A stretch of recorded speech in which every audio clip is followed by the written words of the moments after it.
French fort. At the time, it didn't really see that many battles during the actual French and Indian War.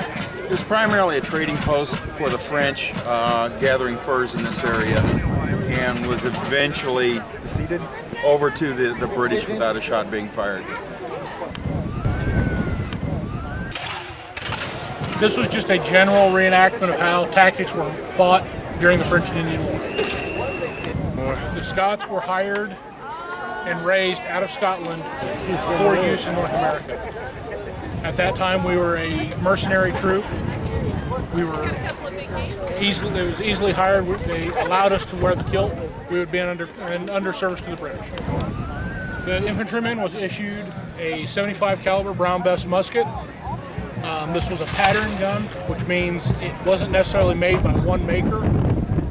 They did that to ensure that they could replace parts from one gun to another. He also has on him his bayonet and his tomahawk, which indicates he's a light infantry unit. They dropped the use of the sword for use of the tomahawk because the sword was a little clanky in the woods. He has a belly box, his dirk. The dirk and sporran were personal items. He carries a canteen as well as a powder horn to carry extra powder, as well as a shooting bag. The bonnet, it's larger than a traditional bonnet because it was used for a foraging cap. The red coat was the traditional coat of the British Army. Our coats, because we were a temporary unit, were a cheaper, rougher wool and not a nice scarlet red like the red coats were. Each uniform is a white coat.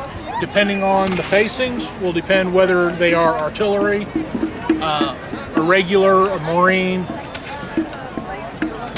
They used a Charleville musket, which again was a pattern gun, but it was about a 69 caliber. They varied some. Similar type of accoutrements as far as tomahawks and bayonets.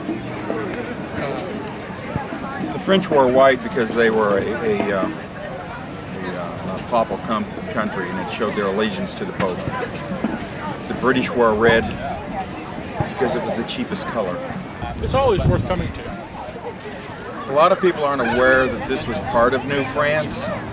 They aren't aware of the background and the understanding of some of the names and the little bits and pieces around the Midwest that were greatly affected by this time period.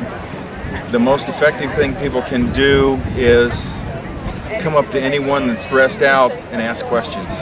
Ask lots and lots of questions.